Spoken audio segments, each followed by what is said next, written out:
Hello दोस्तों, जय हिंद। अभ्यास एक्स डिफेंस में आपका अगेन स्वागत है। आज हम जो पॉलिटी के जो क्वेश्चन होते हैं उनको हम पीवाईक्यू के थ्रू करेंगे, वो भी मोस्ट एक्सपेक्टेड पीवाईक्यू और मोस्ट एक्सपेक्टेड थीम्स के बेसिस पे करेंगे। और ये किसके एग्जाम के क्वेश्चंस हैं? ये पीवाईक्यू हैं जो यूपीएससी कराता है, सीडीएस के, एनडीए के और साथ में सीएपीएफ के और सीएससी के, जियो साइंटिस्ट के। इन सभी के पॉलिटी के जो क्वेश्चन हैं उन्हें हम कंपाइल करके लेकर आए हैं। ये पहला पार्ट है जिसमें हम जो इम्पोर्टेंट टॉपिक्स हैं जैसे वाइस प्रेसिडेंट और आपके vice president, governor, prime minister, council of minister, ये देखिए प्राइम मिनिस्टर, उनके काउंसिल ऑफ मिनिस्टर, स्टेट की council of minister, chief minister भी इसी में ही कवर हो जाएंगे। और साथ में आपके गवर्नर और साथ में इमरजेंसी प्रोविजंस आपके, तो आपके 6-7 जो टॉपिक हैं ये आपके इमरजेंसी प्रोविजंस, ये रहा इमरजेंसी प्रोविजन। तो आपके जो 6 से 7 टॉपिक हैं वो आपके बस विद इन आवर्स में आपका रिवाइज हो जाएगा। वो भी कैसे? क्वेश्चन के फॉर्म में। आपको करना क्या है, बस कान में लीड लगाना है और वीडियो को पॉज करके, अगर आपको आता है मतलब आपने टॉपिक को पढ़ा हुआ है तो आप बस पॉज करके क्वेश्चंस को सॉल्व करिए। ठीक, नहीं आता है तो मैं इसका सोल्यूशन बताऊंगा, इसके बैकग्राउंड में जो स्टैटिक है उसको बताऊंगा, जो इसका एक्सप्लेनेशन है वो दूंगा। तो इससे क्या होगा, इससे आपको बहुत बेनिफिट होगा। क्या क्या बेनिफिट होगा? इससे आपको बेनिफिट ये होगा, पहला पहला बेनिफिट जो आपको होगा वो ये होगा कि आपका रिवीजन हो जाएगा। ठीक है, वो भी कम समय में रिवीजन हो जाएगा आपका, पहला। दूसरा बेनिफिट इसमें क्या होगा? दूसरा बेनिफिट आपका ये होगा कि आपका एक एमसीक्यू माइंडसेट डेवलप हो जाएगा। एग्जाम करीब आ रहा है तो एमसीक्यू माइंडसेट होना बहुत जरूरी है। आप अब केवल स्टैटिक को पढ़ नहीं सकते हैं, खाली बुक को आप पढ़ रहे हैं, नोट्स को रिवाइज कर रहे हैं, वो उतना इफेक्टिव नहीं होगा। जितना इफेक्टिव होगा कि उस नॉलेज को आप क्वेश्चंस में अप्लाई कीजिए उस नॉलेज को। तो मैं अभी ये पार्ट 1 है, इसके बाद कुछ पार्ट और आएंगे और उन पार्ट्स के थ्रू हम पूरी पॉलिटी को कंप्लीट कर देंगे। और यकीन कीजिए ये थीम वाइज हैं और ये भी, इसमें भी सब टॉपिक में भी एक सीक्वेंस में थीम है। ठीक है ना, सब टॉपिक भी एक सीक्वेंस में ही है। तो ये आपको बहुत इफेक्टिव वे से रिवाइज करा देगा पूरे टॉप पॉलिटी को। और ये कुछ ही पार्ट में, 2 से 3 पार्ट में ये हो जाएगा, 3 से 4 पार्ट में ये हो जाएगा, जो एक ही आवर का होता है। तो क्वेश्चंस के थ्रू आपका पॉलिटी 4 पार्ट्स में कंप्लीट हो जाएगा और ये 1 आवर की होगा, मतलब 4 आवर्स में आपका पूरा पॉलिटी हो जाएगा। और ये आपको समझ लीजिए एक तरह से टेस्ट है। ठीक है, आप अच्छे से अटेम्प्ट कीजिए, इफेक्टिवली अटेम्प्ट कीजिए, इसका बेनिफिट लीजिए। ठीक है, तो ये दूसरा। तीसरा बेनिफिट क्या होगा? तीसरा बेनिफिट ये होगा कि इसमें हम, जो आपको सबसे बड़ा चैलेंज होता है सीडीएस एनडीए वाले बच्चों को, स्टेटमेंट वाले क्वेश्चन पॉलिटी में, ये बहुत बड़ा चैलेंज है। स्टेटमेंट वाले क्वेश्चंस, ये बहुत बड़ा चैलेंज है। इसमें हम क्या करेंगे कि स्टेटमेंट वाले क्वेश्चन कैसे टैकल किया जाता है ये हम आपको स्किल सिखाएंगे। और हम इसे पता है क्या कहते हैं, केवल स्टेटमेंट वाले क्वेश्चन ही नहीं, अदर क्वेश्चन को भी कैसे टैकल किया जाता है, वो एक एप्टीट्यूड के थ्रू होता है। इसे हम कहते हैं एमसीक्यू एप्टीट्यूड। तो इसको भी हम इसी वीडियो के थ्रू करेंगे। तो आपको करना कुछ नहीं है, बस आप कान में लीड लगाइए, क्वेश्चन को पॉज कीजिए, देखिए आ रहा है तो ठीक, नहीं आ रहा है तो आपका यहाँ जो मैं एक्सप्लेनेशन दूंगा तो उससे आपका रिवाइज हो जाएगा। ठीक है, और जिन्होंने पढ़ा हुआ नहीं भी है उनके लिए और बेनिफिट है। क्या? वो पहले हमसे एक्सप्लेनेशन देखेंगे और फिर क्वेश्चन को दोबारा जाके सॉल्व करेंगे। ये पीडीएफ मैं टेलीग्राम चैनल में भी अपने डाल दूंगा, जो अभ्यास एक्स के नाम से है।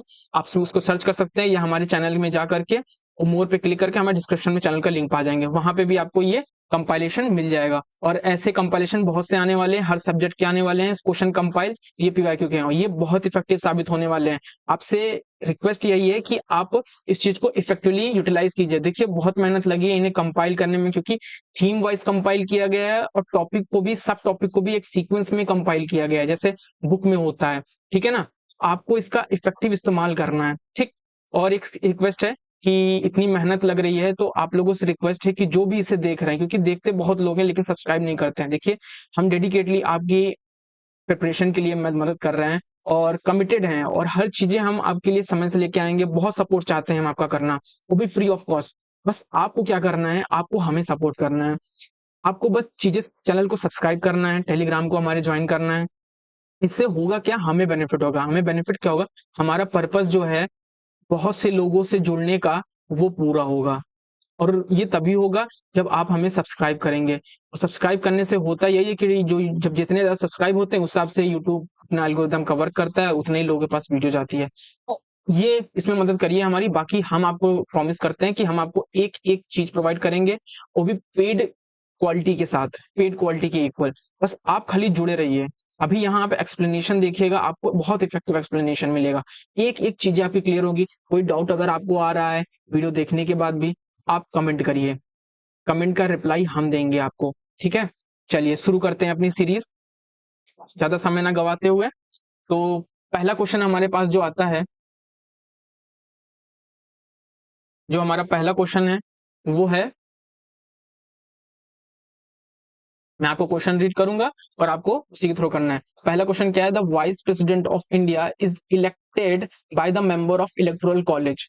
ठीक, अब देखिए ये वाइस प्रेसिडेंट पे है, मैं थोड़ा सा आपको पहले बेसिक बता देता हूँ। दरअसल जो वाइस प्रेसिडेंट है वो यूनियन एग्जीक्यूटिव के पार्ट हैं, इस चीज को याद रखिएगा, ये थोड़ा सा स्टैटिक है, इसको याद रखिएगा। यूनियन एग्जीक्यूटिव, और यूनियन एग्जीक्यूटिव कितने पार्ट्स में है, कितने पार्ट में है कॉन्स्टिट्यूशन के? पार्ट 5 में है, जो आर्टिकल 52 टू 151 में आता है। ठीक है, यहां तक इसका एक्सटेंशन है।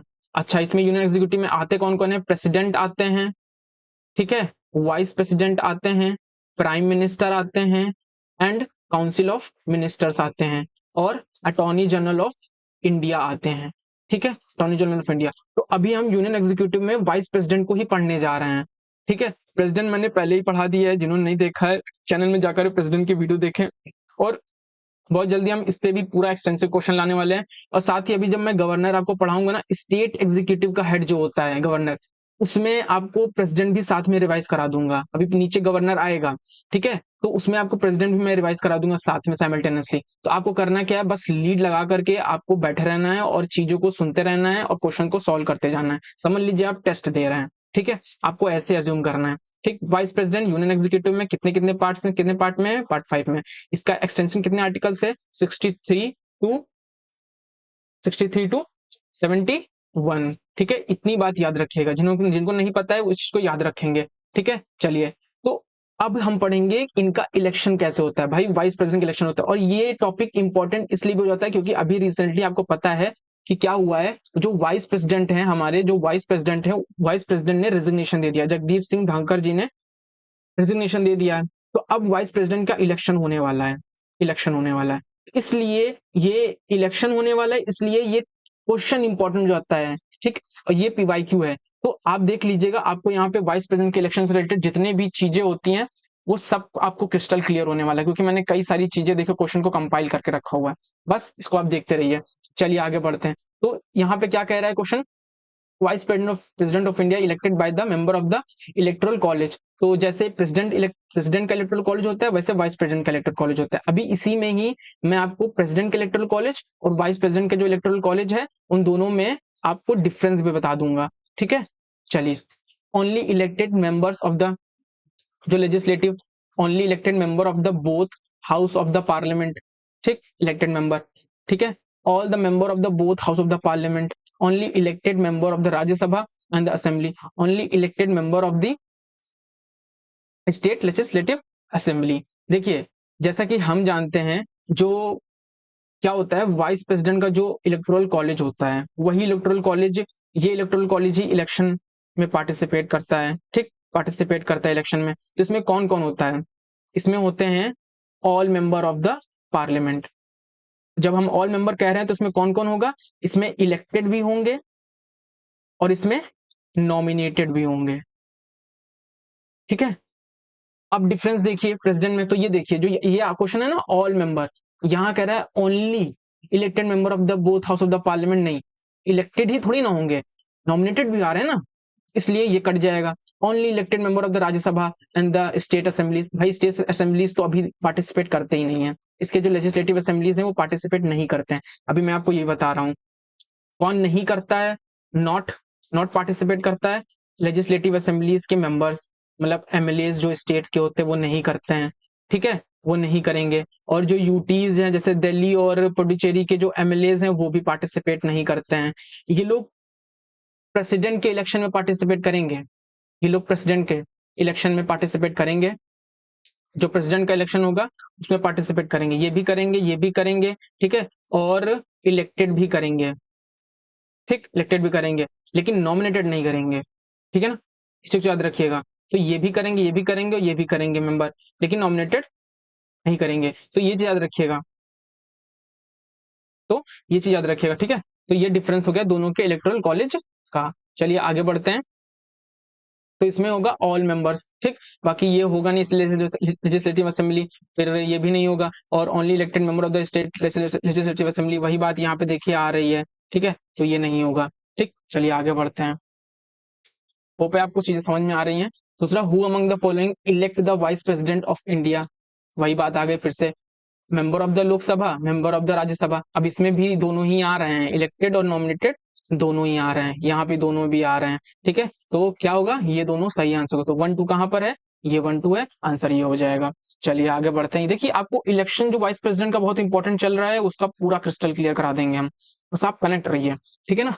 अब द गिवन रीजन असर्शन है और रीजन है, इस पे भी ऐसे क्वेश्चन बनते हैं। In order to be eligible, अब इलेक्शन हो रहा है, तो इलेक्शन के लिए वाइस प्रेसिडेंट के इलेक्शन के लिए एलिजिबिलिटी क्या है, मतलब क्या क्वालिफिकेशंस लगते हैं, क्वालिफिकेशंस वाइस प्रेसिडेंट की, ठीक है, इलेक्शन के लिए। तो वही बात यहाँ पे क्या कह रहा है कि election of the vice president, a person must be qualified for the election as a member of the upper house.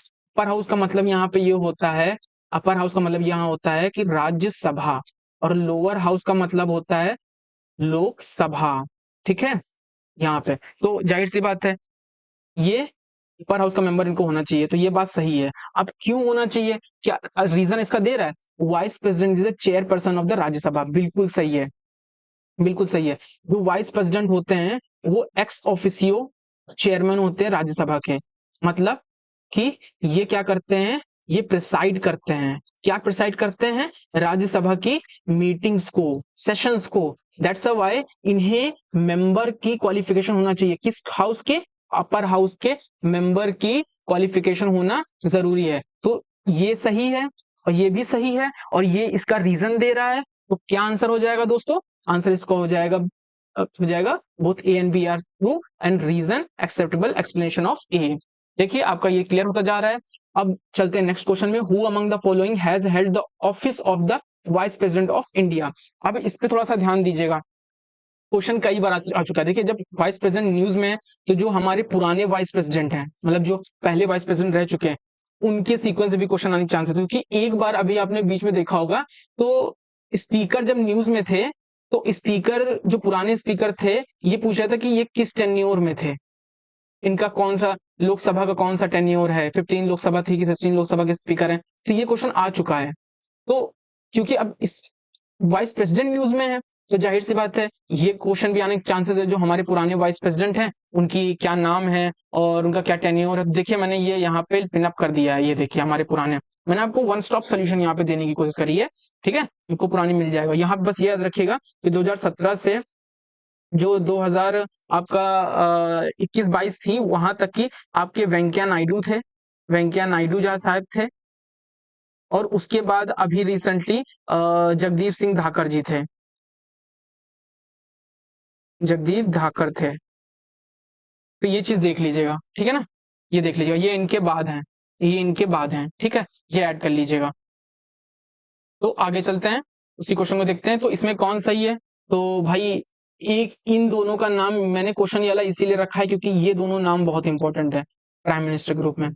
नीलम संजीव रेड्डी जी क्या थी, ये स्पीकर थी, ये स्पीकर थी, इनका नाम याद रखिएगा, ये बहुत मेन है, स्पीकर थी, ये बहुत मेन है, इनका नाम याद रखिएगा, ठीक है, ये स्पीकर थी। और जैसे ही हम 3 को काटेंगे, 3 को काटेंगे तो ये भी कट जाएगा। ये जो मैं कर रहा हूँ ना, ये एलिमिनेशन ट्रिक है, मतलब आपको 4 स्टेटमेंट में से एक स्टेटमेंट की भी हवा है, हवा है आपको कि ये नहीं है।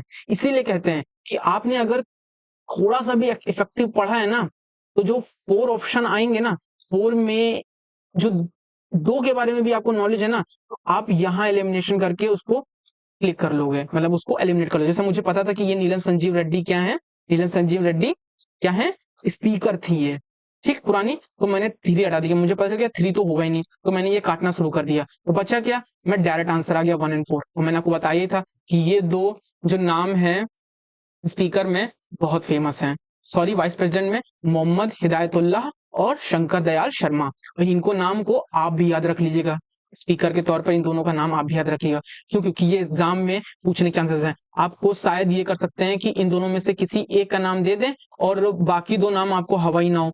अगर इनमें से एक का नाम भी आपको अगर हवा है उन चार स्टेटमेंट में से, तो आप उनमें से एक का नाम या एक का ऑप्शन यहाँ मिल जाएगा और आप एलिमिनेट करके डायरेक्ट आंसर पे आ जाओगे, जैसे मैं अभी आया हूँ।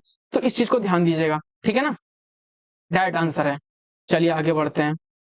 यहाँ पे क्वेश्चन एक है, ये वही बात है कि इलेक्टोरल कॉलेज जो वाइस प्रेसिडेंट का है ये डिफरेंट क्यों है from the electoral college of the president. अब ये क्वेश्चन भी आ सकता है, भाई इलेक्टोरल कॉलेज ही तो न्यूज में है, भी इलेक्शन होने वाला है, तो प्रेसिडेंट के इलेक्टोरल कॉलेज से डिफरेंट क्यों है? तो ये भी क्वेश्चन आ सकता है। तो क्यों कंसिस्ट है? It consist the both the elected and nominated member of the parliament. जैसे मैंने बताया कि इसमें इलेक्टेड इलेक्टेड मेंबर और नॉमिनेटेड मेंबर दोनों ही आ रहे हैं, तो ये स्टेटमेंट तो सही हो गया। अब जब ये स्टेटमेंट सही होगा तो आपको सीधा ऑप्शन पे आना है, मतलब वन तो सही होने वाला है और जिसमें वन नहीं है वो गलत है, तो आपने इसको काट दिया। ठीक, अब दूसरे ऑप्शन में देखते हैं। अब हमें ये भी पता है कि अगर हमने दो चेक कर लिया तो पहले हम थ्री चेक करते हैं, अगर आपको टाइम सेव करना है, जल्दी करना है, तो आप क्योंकि one two one one one, तो अगर टू चेक करेंगे तो पता चल जाएगा कि अगर टू सही निकल गया तो इसका मतलब है कि ये नहीं होगा। ठीक, तो हम क्या करेंगे, हम पहले थ्री चेक करेंगे, तो हम डायरेक्टली इसकी प्रोबेबिलिटी पे आ जाएंगे। तो तीनों में हमको प्रोबेबिलिटी चेक करके चलना है। It include the elected member of the state legislative assembly, नहीं नहीं होते हैं, तो जाहिर सी बात है हमें पता चल गया कि टू तो है ही नहीं। टू कट गया, टू कट गया ना, क्योंकि इसमें इलेक्टेड मेंबर लेजिस्लेटिव असेंबली के होंगे ही नहीं, इलेक्टेड मेंबर लेजिस्लेटिव असेंबली के होंगे ही नहीं इसमें, तो ये कट जाएगा। तो सीधा आंसर कहाँ आ जाएगा, ये आ जाएगा। तो ये होता है एलिमिनेशन ट्रिक। ठीक है, इनको आप देखिएगा और इन्हें करिएगा। Consider the following statement, which of these statement is correct? The like the election of the president, the election of the vice president is indirect. Indirect, बिल्कुल बात सही है। ये इनडायरेक्ट होता है भाई, इलेक्टोरल कॉलेज के थ्रू होता है ना, पब्लिक डायरेक्टली तो इलेक्ट करती नहीं है प्रेसिडेंट को ना, डायरेक्ट तो इलेक्ट करती नहीं है, तो इनडायरेक्ट होता है। The member of the state legislative assembly play a important role in election of the both. देखो वही बात आ गई ना, बस ये यहीं पे आपको घुमाएगा, कह देगा कि ये होते हैं और ये नहीं होते हैं। ठीक है, कह देगा कि नॉमिनेटेड मेंबर होंगे नहीं, यहाँ पे अगर लिख देगा नॉमिनेटेड मेंबर नहीं होते हैं, किसमें? वाइस प्रेसिडेंट के इलेक्शन में। आपको याद रखना है कि वाइस प्रेसिडेंट के इलेक्शन में नॉमिनेटेड मेंबर होते हैं, स्टेट लेजिस्लेटिव असेंबली नहीं होती है, तो ये ऑप्शन तो गलत हो जाएगा। बचा क्या? ये सही, तो ये सही हो जाएगा। आगे चलते हैं। नाउ वाइस प्रेसिडेंट ही है, ये थोड़ा सा क्वेश्चन कट गया है, वाइस प्रेसिडेंट के रेफरेंस में ही है। आगे देखते हैं इसको जल्दी से क्विकली।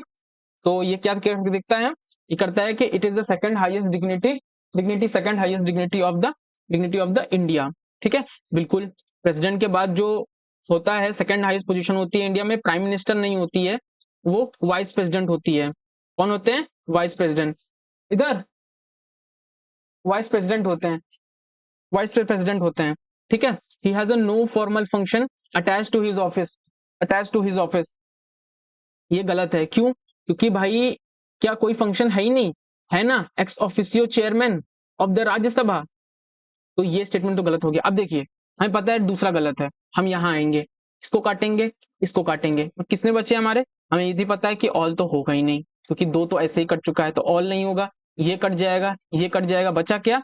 ये, मतलब 1 3 4 सही होंगे, और 1 तो हमारा ऐसे ही सही हो रहा है। Discharge of the function of the president during the in absence. अब ये भी चीज याद रखिएगा, एक चीज ये मैं बताता हूँ आपको, नया फैक्ट, चीज रिवाइज कराता हूँ आपको।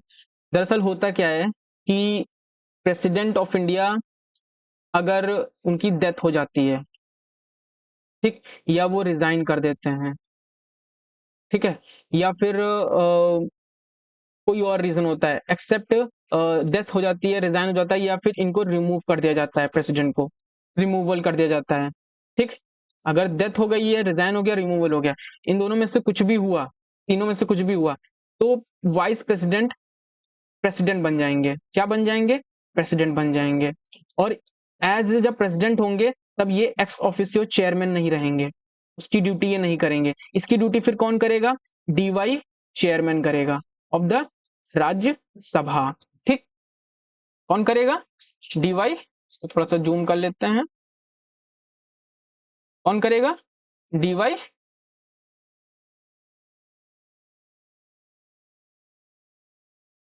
चेयरमैन करेंगे, ठीक है। तो इनके एब्सेंस में कौन करेगा, क्योंकि अब ये वाइस प्रेसिडेंट प्रेसिडेंट बन गए हैं, क्योंकि रिजाइन कर दिया प्रेसिडेंट ने, डिजाइन और रिमूवल हो गया, इम्पीचमेंट हो गया, तो वाइस प्रेसिडेंट प्रेसिडेंट बन गए, तो उनका एक्स ऑफिसियो चेयरमैन अब नहीं रहेंगे, क्योंकि अब प्रेसिडेंट हो जाएंगे। तो इस समय एक्स ऑफिसियो चेयरमैन कौन बन जाएगा, डीवाई चेयरमैन हो जाएगा। अच्छा, जब ये वाइस प्रेसिडेंट प्रेसिडेंट के रूप में फंक्शन करेंगे, तो इनके पास प्रेसिडेंट की जितनी पावर होगी, प्रेसिडेंट की जितनी सब कुछ होगी, पर्क्स एंड प्रिविलेजेस, इम्यूलेंट्स, अलाउंसेस, सब कुछ इनके के इक्वल होंगे, ठीक है। लेकिन ये अमेरिका के, आपको ये चीज मैं बता दूं, क्वेश्चन पूछा जा सकता है कि इंडिया में जो वाइस प्रेसिडेंट का ऑफिस है, ये क्वेश्चन आ सकता है कि जो वाइस प्रेसिडेंट का जो ऑफिस है वो किस मॉडल के बेसिस पे है, तो ये अमेरिका के मॉडल के बेसिस पे है। किस मॉडल पे बेसिस है, the model of America, America के मॉडल बेसिस है। लेकिन एक चीज डिफरेंट है, डिफरेंट क्या है, वहां अगर प्रेसिडेंट ने रिजाइन कर दिया या प्रेसिडेंट को कुछ इनमें से कुछ भी हुआ, तो वाइस प्रेसिडेंट अगर प्रेसिडेंट बन गया, तो वो जब तक टर्म नहीं खत्म हो जाता है वो तब तक प्रेसिडेंट रहेंगे। लेकिन इंडिया में ऐसा नहीं है। विथ इन अ 6 मंथ, जैसे ही वाइस प्रेसिडेंट रिजाइन देते हैं या उनका कुछ इन तीनों में से कोई कंडीशन वो कर होती है, तो जो वाइस प्रेसिडेंट प्रेसिडेंट बनते हैं, तो ये विथ इन 6 मंथ के लिए ही होंगे, और इतने पीरियड के अंदर अंदर ही इलेक्शन कराने पड़ेंगे। मतलब ये टेम्परेरी होते हैं, ठीक है ना, टेम्परेरी होते हैं, ये याद रखिएगा। तो ये ऑफिस संभाल सकते हैं, इस चीज को याद रखिएगा। एक्ट एज अ, तो ये स्टेटमेंट सही है, बिल्कुल सही है, हमको पता ही है, देखिए हमें तो आ ही गया आंसर हमारा, ये है, मैं बस आपको एक्सप्लेनेशन दे रहा हूँ चीजों का। Act as the president if the president resign or is remove or died, देखिए यही चीजें आ रही है ना, डाइट और रिजाइन। अच्छा, एक चीज ये भी याद रखिएगा कि प्रेसिडेंट कब नहीं, वाइस प्रेसिडेंट किस केस में नहीं बनेंगे प्रेसिडेंट, एक्सपायर ऑफ टर्म। मान लो प्रेसिडेंट 5 ईयर के होते हैं, उनका फिक्स टर्म 5 ईयर है, 5 ईयर पूरा हो गया, तो ऐसा नहीं है कि 5 ईयर पूरा हो गया और इलेक्शन नहीं कराया गया तो वाइस प्रेसिडेंट प्रेसिडेंट बन जाएंगे, नहीं, प्रेसिडेंट ही रन करेंगे। जो प्रेसिडेंट हैं वही अपने पद पे रहेंगे, और ये गवर्नर के केस में भी है, ठीक है। अभी भी देखेंगे यूपी की जो गवर्नर हैं आनंदीबेन पटेल, उनका टर्म बहुत पहले ही पूरा हो गया, लेकिन अभी भी कंटिन्यू कर रहे हैं, क्यों, क्योंकि जब तक इलेक्शन नहीं होता तब तक वो अपने पद पे रहेंगी। जैसे इलेक्शन हो जाएगा, नया प्रेसिडेंट गवर्नर आएगा, वो हो जाएगा, वैसे ही नया प्राइम मिनिस्टर प्रेसिडेंट आएगा, वो जगह ले लेंगे। ये सब क्यों जगह होता है, क्योंकि इंटरगेनम ना हो, मतलब पद में कोई खाली जैसी चीज ना हो, मतलब बहुत लंबे समय से पद खाली है तो वो ना हो, ठीक है ना। तो आंसर आ गया आपका, vice president is remove from his office by the resolution of. अब एक चीज ये भी देखिए, ये कॉन्सेप्ट भी देख लीजिए, मैं आपको यहाँ बता देता हूँ, ठीक है। अभी पहले इसका एक्सप्लेनेशन देख लीजिए किसके थ्रू होगा। देखिए, जो वाइस प्रेसिडेंट का रिमूवल है, मतलब इनको रिमूव जो करना है, इनको हटाना है। अब इनको हटाने का क्या है, इनको हटाने की जो इंट्रोड्यूस किया जाएगा रिजोल्यूशन, वो कहाँ किया जाएगा, वो राज्यसभा में ही होगा, only Rajya Sabha, introduce only Rajya Sabha, Lok Sabha में इंट्रोड्यूस नहीं होगा, इंट्रोड्यूस नहीं होगा, ठीक है। ये याद रखिएगा, एक पॉइंट ये याद रखिएगा। दूसरा पॉइंट क्या याद रखना है आपको, दूसरा पॉइंट आपको ये याद रखना है, दूसरा पॉइंट आपको ये याद रखना है कि इंट्रोड्यूस ये राज्यसभा में होगा और लोकसभा में नहीं होगा। दूसरा पॉइंट आपको ये याद रखना है कि इनका जो यहाँ पे राज्यसभा में जो ये रिजोल्यूशन है, ये पास होना चाहिए with special majority, passed with special majority, special majority से पास होना चाहिए। लेकिन ये रिजोल्यूशन लाने से 14 दिन पहले इनको नोटिस भी देना है, तो ये पॉइंट भी याद रखिएगा। किसको देना है, वाइस प्रेसिडेंट को नोटिस देना है रेजोल्यूशन आने से पहले, और रेजोल्यूशन पास कितने होना चाहिए, स्पेशल मेजोरिटी से। लेकिन ऐसा नहीं है कि लोकसभा का पार्टिसिपेशन नहीं है, लोकसभा का पार्टिसिपेशन है, लेकिन लोकसभा में जब यहाँ पे पास होकर के, राज्यसभा में पास होकर के लोकसभा में रेजोल्यूशन जाएगा, तो यहाँ सिंपल मेजोरिटी से ये पास हो जाएगा। मतलब स्पेशल यहाँ के जैसे स्पेशल मेजोरिटी नहीं चाहिए, सिंपल मेजोरिटी चाहिए। तो ये प्रोसेस याद रखिएगा, ठीक है। तो इसका आंसर क्या है, काउंसिल ऑफ स्टेट्स, जिसे राज्यसभा भी कहते हैं। मैंने जानबूझ के काउंसिल ऑफ स्टेट्स लिखा है क्योंकि आपको ये टर्म भी पूछा जा सकता है, क्वेश्चन बहुत इजी आ सकते हैं, क्वेश्चन बहुत टफ हो जा सकते हैं, ठीक है ना, याद रखिएगा। The proposal related to dismissal of the vice president of India can be presented, मतलब वही बात आई ना जो मैंने बताया था कि जो प्रपोजल है या मोशन है रिलेटेड टू डिसमिसल, या फिर removal of the vice president of India present किया जाएगा कहाँ पे? राज्यसभा में। समझ रहे हैं ना? राज्यसभा में। Any house of the parliament नहीं होगा। मैंने आपको यहाँ पे भी लिख के दिखाया ना कि ओनली, ओनली कलर चेंज करने दीजिए थोड़ा सा, क्या हाईलाइट कर सकूं? ओनली, ये देखिए, ओनली इन राज्यसभा इंट्रोड्यूस होगा। लोकसभा में, राज्यसभा में पास होने के बाद लोकसभा में आएगा, तो इंट्रोड्यूस पहले कहाँ होगा? राज्यसभा में। एनी तो बिल्कुल ही नहीं होगा। और एक मैं ट्रिक बताऊं आपको, किसी भी क्वेश्चन में मान लीजिए आपको एक्यूरेसी रखनी है, तो जैसे एनी होता है, ओनली होता है, ये जैसे टर्म आते हैं ना, वो थोड़ा सा कॉशियस रह जाया करिए। मतलब अपने अपने जो ध्यान है उसको बढ़ा लीजिए कि क्या ऐसा पॉसिबल है, क्योंकि ये बहुत ब्रॉड टर्म है। ओनली ये बहुत ही लिमिटेड है, ये बहुत कंसाइन कर देता हूँ, ये बहुत ब्रॉड है। कोई भी चीज इतनी ब्रॉड नहीं होगी, कोई चीज इतनी लिमिटेड नहीं होगी, उसके स्कोप बहुत कम होंगे। ठीक है, तो यहाँ पे इसलिए थोड़ा सा इन पे ध्यान दिया करिए, बाकी चीजें ठीक है। ठीक है ना, आगे बढ़ते हैं। तो होप करता हूँ कि इतनी चीजें आपको आ रही होंगी। विच वन ऑफ द फॉलोइंग, कि मैं आपको बताया ना, प्रेसिडेंट की, वाइस प्रेसिडेंट की एक एक चीज को हम तोड़ते हुए जा रहे हैं, मैं आपको समझाते हुए जा रहा हूँ। देखिए देखिए, एक एक चीज को मैं समझाते हुए जा रहा हूँ। मैंने क्वेश्चंस को अरेंज ही इसी वे में किया है कि आपका रिवाइज हो जाए, ना केवल टॉपिक, जो सब टॉपिक है वो भी चीजें रिवाइज हो जाए।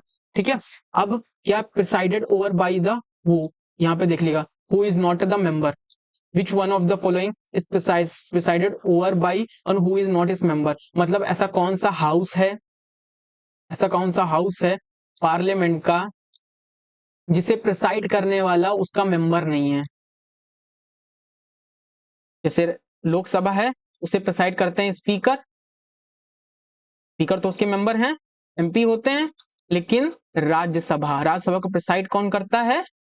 वाइस प्रेसिडेंट, और वाइस प्रेसिडेंट इसके मेंबर नहीं है। तो याद रखिएगा, तो कौन है? राज्यसभा वो हाउस है जिसमें उसका मेंबर नहीं होता है। अब ये देखिए, हमने ये देख लिया कौन प्रिसाइड करता है, कैसे क्या है। अब इलेक्शन से रिलेटेड अगर कोई डाउट्स हो जाए या अदर जो पॉइंट्स हैं उसको देखिए, ये स्टेटमेंट है। अब देखिए इसी स्टेटमेंट के क्वेश्चन को कैसे हम टैकल करते हैं। आपको बस स्टेटमेंट वाले क्वेश्चन में करना क्या है, अपने ध्यान को बढ़ा लेना है। क्योंकि पता है क्या है, ये छोटे से जो ये डिसाइडिंग टर्म होते हैं ना, जैसे डिसीजन इज फाइनल, या फिर मैंने कहा कि एनी वैकेंसी, ठीक है, और मतलब आपको मैं बताऊंगा अभी आगे भी कि कौन कौन से ऐसे टर्म होते हैं जहां पे आपको बहुत ज्यादा ध्यान देना है। जैसे ही वो टर्म स्टेटमेंट वाले क्वेश्चन में आ जाए, आपको तुरंत ध्यान अपना बढ़ा लेना है और स्टेटमेंट वाले क्वेश्चन को ध्यान से करना है। पहला तो ध्यान से पढ़ना है, ध्यान से उसको समझना है, ठीक है, और उसके टर्म पे ध्यान देना है, टर्म पे ध्यान देना है। ठीक है, ये चीजें करना है आपको, और आपका देखिएगा ये स्टेटमेंट वाले क्वेश्चन गलत नहीं होंगे। ठीक है, और हाँ एक चीज और, प्रैक्टिस भाई, practice. Doubts and the disputes related to the election of the vice president is decided by the Supreme Court, whose decision is final। बिल्कुल सही है। प्रेसिडेंट के केस में भी यही है। प्रेसिडेंट के इलेक्शन में अगर कोई डिस्प्यूट होता है, अगर यहाँ हम वाइस प्रेसिडेंट की जगह प्रेसिडेंट भी रख दें और उनके इलेक्शन से रिलेटेड कोई डिस्प्यूट होता है, तो सुप्रीम कोर्ट का डिसीजन फाइनल होगा, कोई और अथॉरिटी नहीं। तो ये सही है। तो इससे हमें क्या पता चल गया? वन तो होगा। तो देखिए वन सही है भी, सब में आ रहा है वन। ठीक, अब हम ऐसे कोई ऑप्शन को देखें जिससे हमारा ये दोनों कट जाए या फिर दो स्टेटमेंट और कट जाए। तो हम फोर को चेक करते हैं पहले।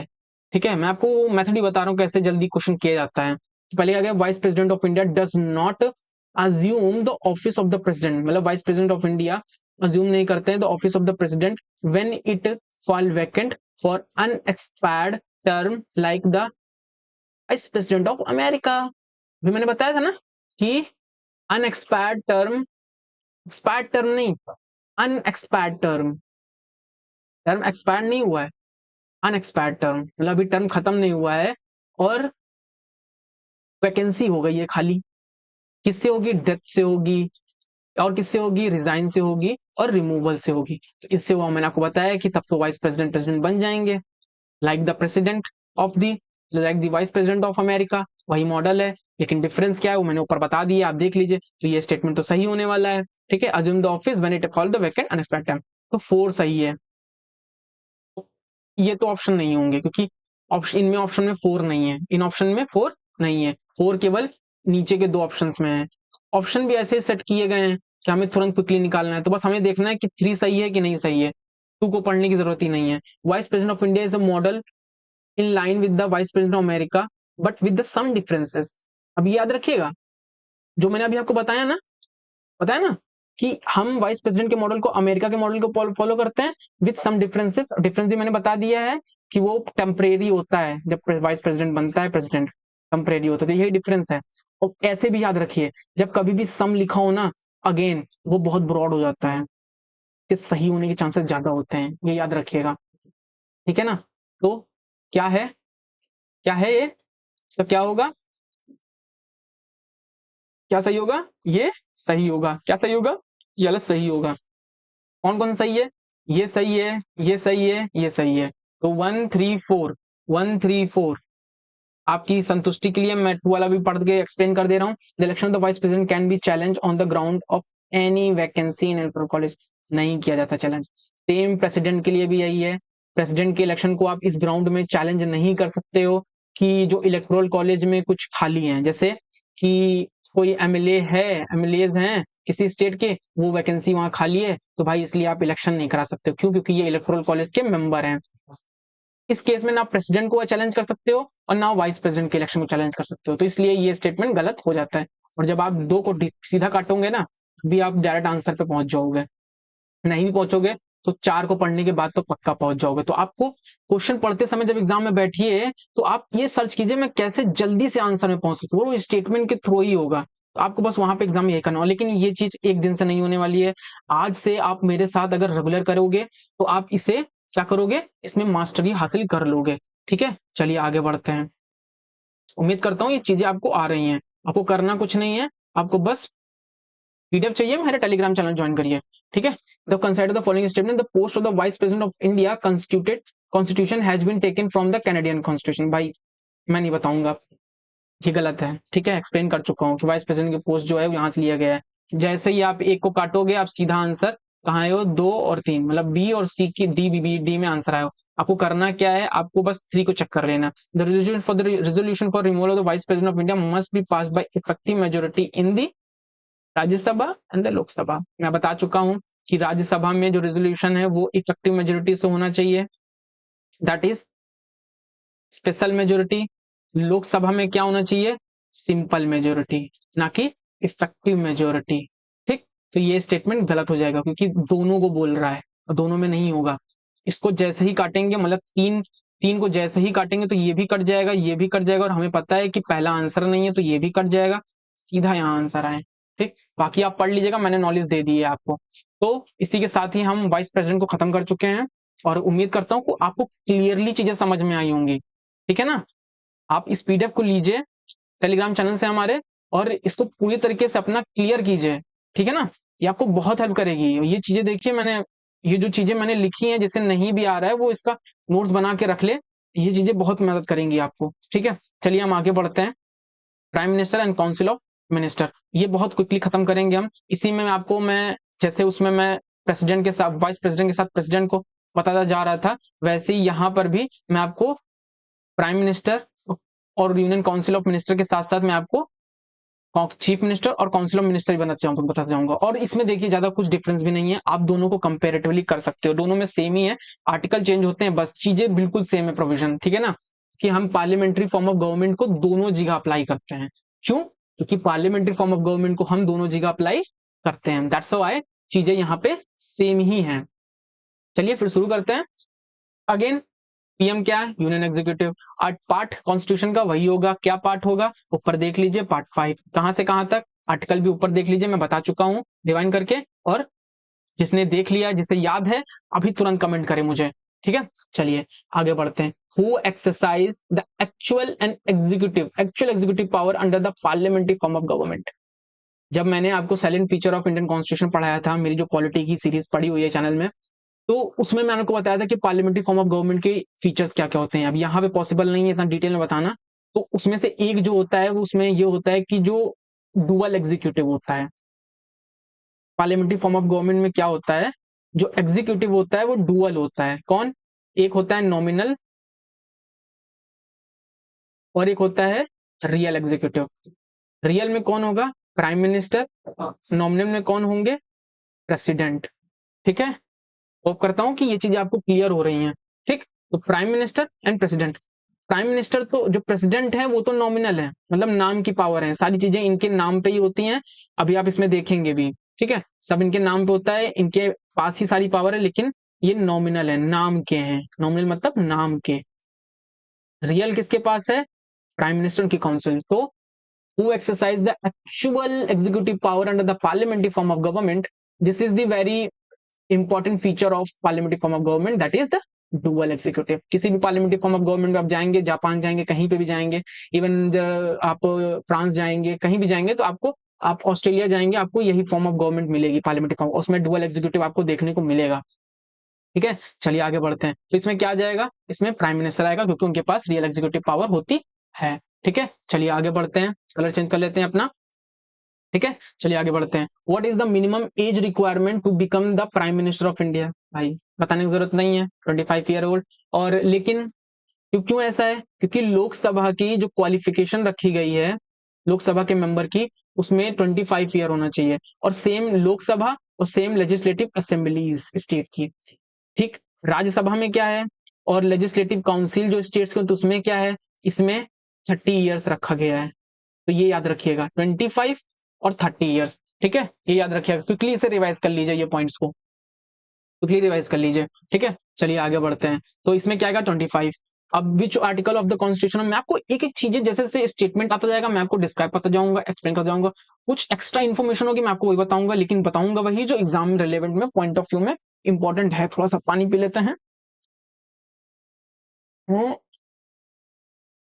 चलिए, article of India constitution describe the appointment and disqualification of the council of minister of India. तो यहाँ पे वही कह रहा है कि कौन सा जो आर्टिकल है डिस्क्राइब करता है डिस्क्वालिफिकेशन एंड अपॉइंटमेंट। कौन सा आर्टिकल है? 75। डिटेल में पढ़िए इसे, मैं बताता हूँ। 75 में क्या करता है कि जो प्रेसिडेंट होंगे वो क्या करेंगे? अपॉइंट करेंगे, किसे? प्राइम मिनिस्टर को अपॉइंट करेंगे।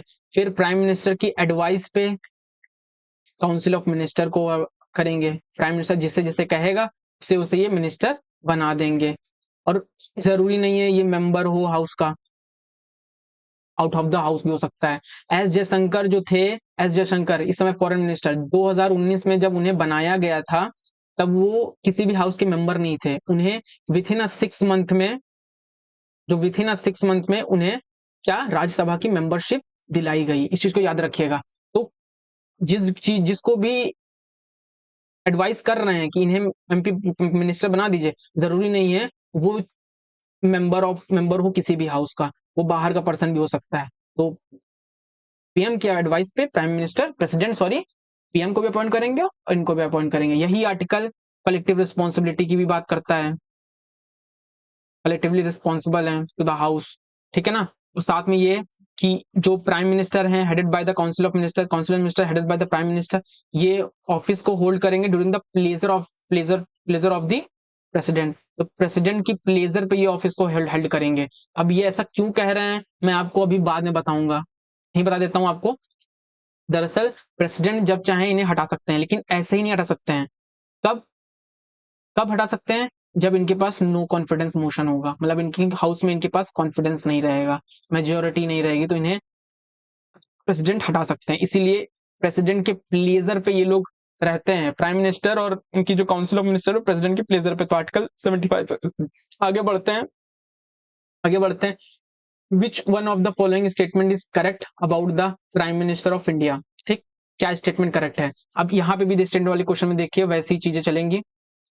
आपको पढ़ना ध्यान से है स्टेटमेंट क्वेश्चन को, पहले क्या पढ़ना ध्यान से, समझना ध्यान से। और जो की टर्म है, जैसे ये देखो आइदर हाउस की टर्म, मैं आपको बताता जाऊंगा अभी, उनको ध्यान से करना है। और जैसे ही आपने इनको ध्यान से पढ़ा, जो की टर्म है उनको ध्यान से पकड़ा, उनको डिसाइडिंग फैक्टर, डिसाइडिंग टर्म को ध्यान से पढ़ा और पढ़ करके गोला मार के कट कर दिया, उसी समय आपका समझिए आंसर आ गया। ठीक, he is a free to choose his, अभी मैंने जो आपको यहाँ पे एक्सप्लेन किया है ना, ये बात एस जयशंकर वाली, कि आउटसाइड द हाउस का भी मेंबर हो सकता है, मतलब जी जरूरी नहीं है वो मेंबर हो हाउस को, किसी भी राज्यसभा या लोकसभा, बाहर के व्यक्ति को बना सकते, तो वही क्वेश्चन है अभी।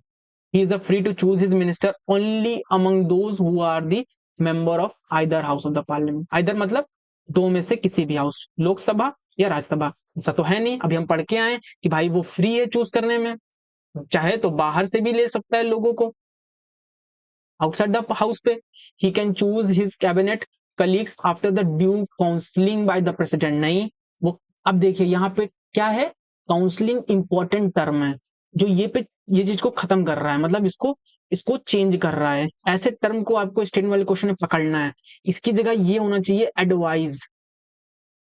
ठीक है, ये एडवाइस देते हैं, बल्कि पीएम एडवाइस देते हैं प्रेसिडेंट को, ना कि प्रेसिडेंट की एडवाइस। प्रेसिडेंट की एडवाइस और काउंसलिंग लेंगे पीएम, पीएम खुद एडवाइस देंगे, ना कि प्रेसिडेंट एडवाइस देंगे। तो ये भी फैक्टर गलत हो गया, ये भी गलत हो गया। ठीक, ही हैज अ फुल डिस्क्रिप्शन, मैंने बोला ना फुल डिस्क्रिप्शन। ये देखिए कितना बड़ा टर्म है, इनके पास फुल डिस्क्रिप्शन है, मतलब पूरी पूरी इनके पास पावर है अपनी इच्छा से जिसे भी चाहे चूज करते person who's to serve as a minister his cabinet। बिल्कुल सही है। he has not, रुकिए अभी एक मिनट देखते हैं, सॉरी सॉरी सॉरी सॉरी, एक बार देखते हैं दूसरे तीसरा लेटर स्टेटमेंट को भी।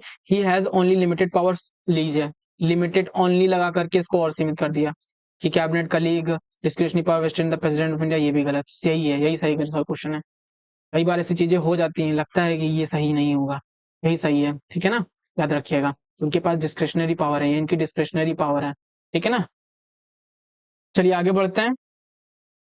Question, the president shell make the rules. जाहिर सी बात है, अभी ये भी याद रखिएगा, जो प्रेसिडेंट की पावर जब मैंने आपको पढ़ाया है, आप नहीं पढ़ा है तो आप जाकर के प्रेसिडेंट की, इवन जो 2026 के लिए तैयारी कर रहे हैं, 27 के लिए कर रहे हैं, वो मेरी जो पुरानी पॉलिटी की वीडियो है आप जाकर के उन्हें देखिए, आपको आपका स्टार्टिंग जो बेसिक है ना वो कवर हो जाएगा। और उसके जो नोट्स हैं हमने टेलीग्राम पे डे बाय डे के डाल रखे हैं, आप वहां जाकर टेलीग्राम के नोट्स को डाउनलोड कीजिए और स्टैटिक को क्लियर कीजिए। तो रूल्स तो बनाते ही बनाते हैं कन्वीनियंट के लिए।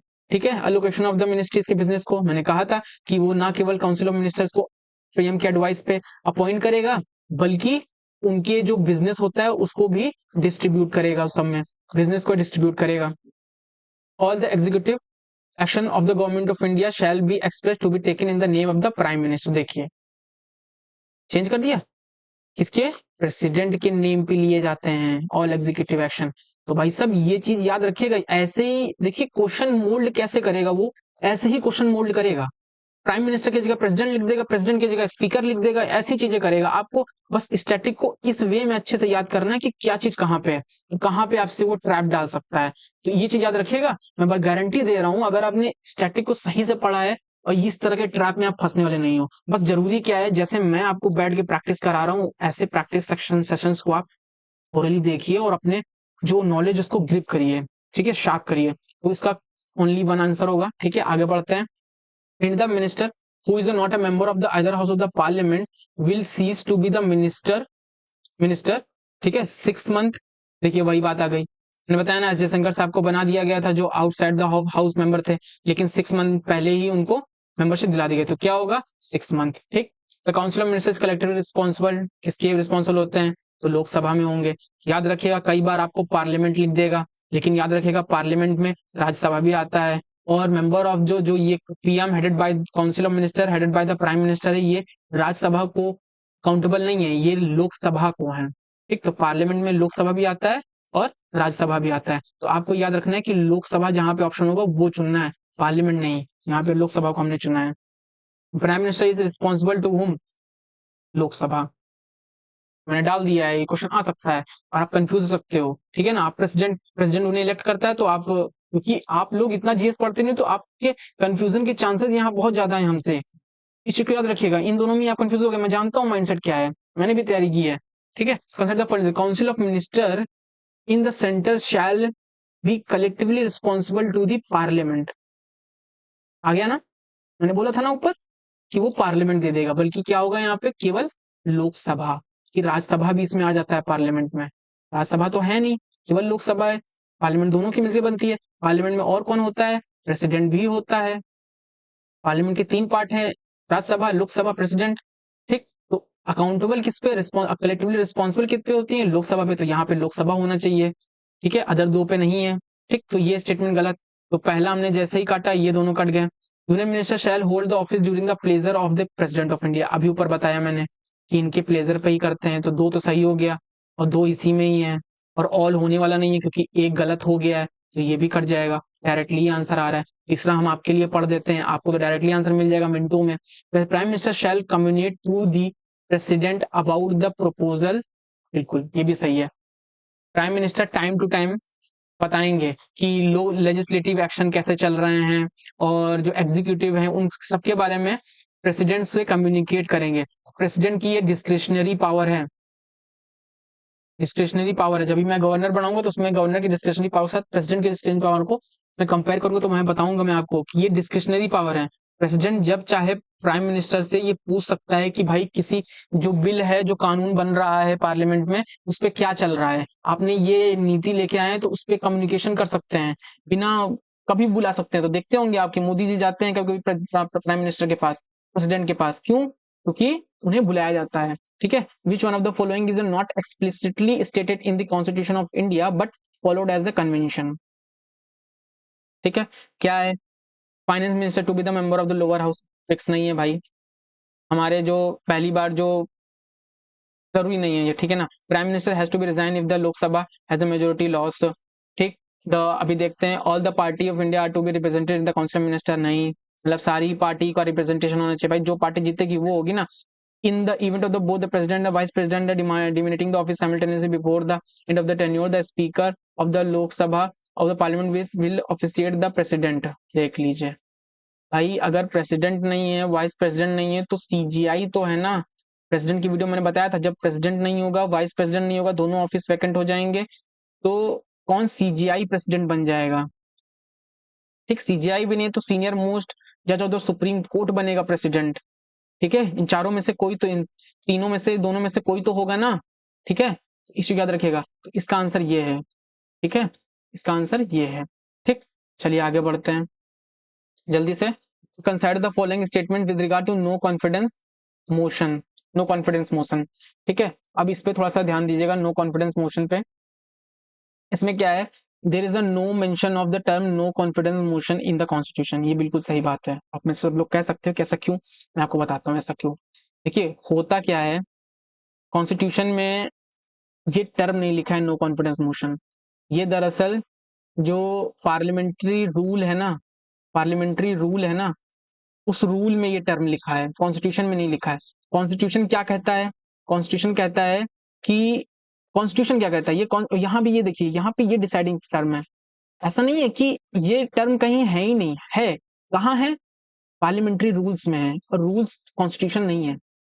यहाँ पे कॉन्स्टिट्यूशन कह रहा है कि ये कॉन्स्टिट्यूशन के अंदर है, तब ये स्टेटमेंट, स्टेटमेंट क्या कह रहा है, सही हो जा रहा है। क्यों? क्योंकि नो लगा दे रहा है, नो मेंशन ऑफ द, तो बात सही है ना, मेंशन नहीं है कॉन्स्टिट्यूशन में। कॉन्स्टिट्यूशन में किस तरह से मेंशन है, ये कॉन्स्टिट्यूशन में मेंशन है कि जो council of minister headed by the PM, ये तब तक रन करेंगी, तब तक इनको कॉन्फिडेंस रहेगा जब तक इनके हाउस में कॉन्फिडेंस है, मतलब जब तक इनके पास हाउस में मेजोरिटी है।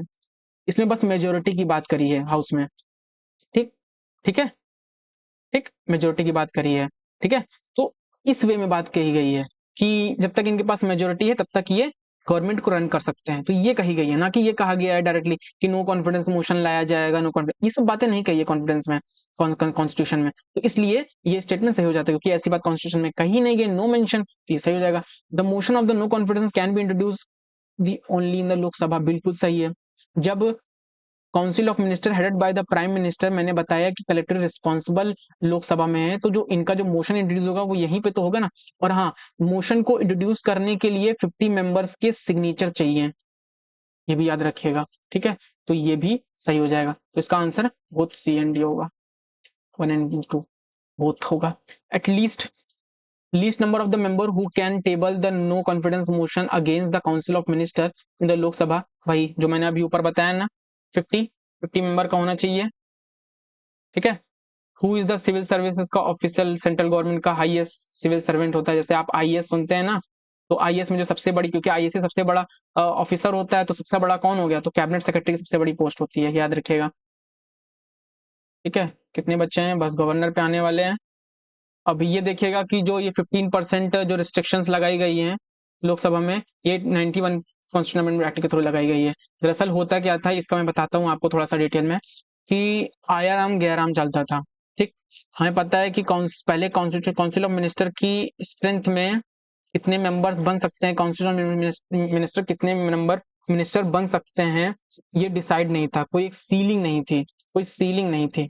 क्या होता था, जब हमको गवर्नमेंट बनानी रहती थी, ठीक, मान लो एक एल पार्टी है, एक एम पार्टी है, दोनों ने इलेक्शन लड़ा, और एल पार्टी के पास 5 वोट हैं और एम पार्टी के पास 3 वोट हैं, ठीक। अब जीतने के लिए इसे 6 वोट चाहिए, ठीक। तो ये क्या करेगी, यहाँ के एक मेंबर को क्या करेगी, लालच देगी कि आइए हम आपको मिनिस्टर बना देंगे, ठीक, मिनिस्टर बना देंगे या आपको ये चीजें दे देंगे। तो यहाँ से ले लेता था, ये इनके पास मेजोरिटी हो जाती थी, ये गवर्नमेंट बना लेते थे। तो ये क्यों होता था, क्योंकि इनको ये लालच देते थे मिनिस्टर बनाने का। तो इसीलिए क्या किया, इस चीज से बचने के लिए कि आप इस तरह के डिफेक्शन ना कर सको, तो ये क्या कर रहा है, ये इस पार्टी से छोड़ करके इस पार्टी में जा रहा है, इसी को कहते हैं डिफेक्शन।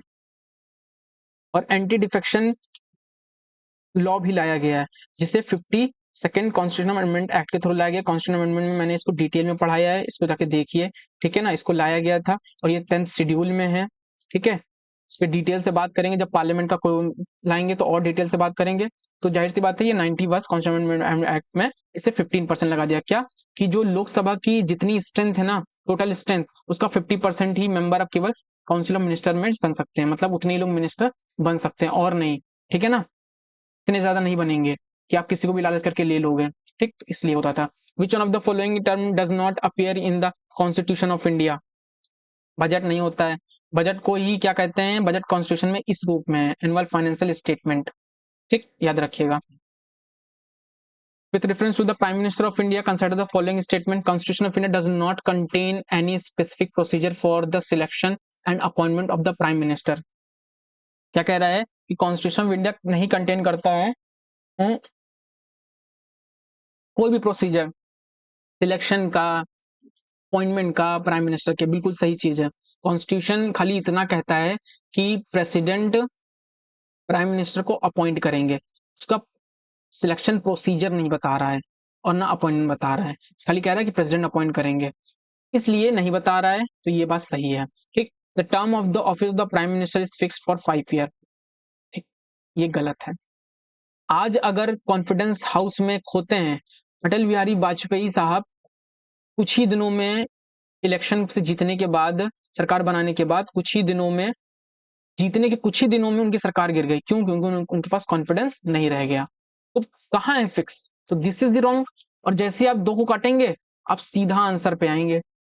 1 और 3 आपको पता है 1 सही है, और मैंने भी आपको बताया कि 1 सही है, ठीक। तो आपको 3 को चेक करना है कि he can bring about the collapse of the council of minister by resigning from the office. बिल्कुल सही बात है। अगर प्राइम मिनिस्टर ने रिजाइन दे दिया, पूरी सरकार गिर जाएगी। क्यों?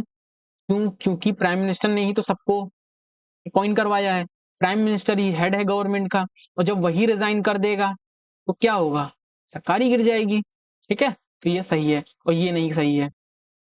ये प्रेसिडेंट के he does not have a power, उसके पास पावर है।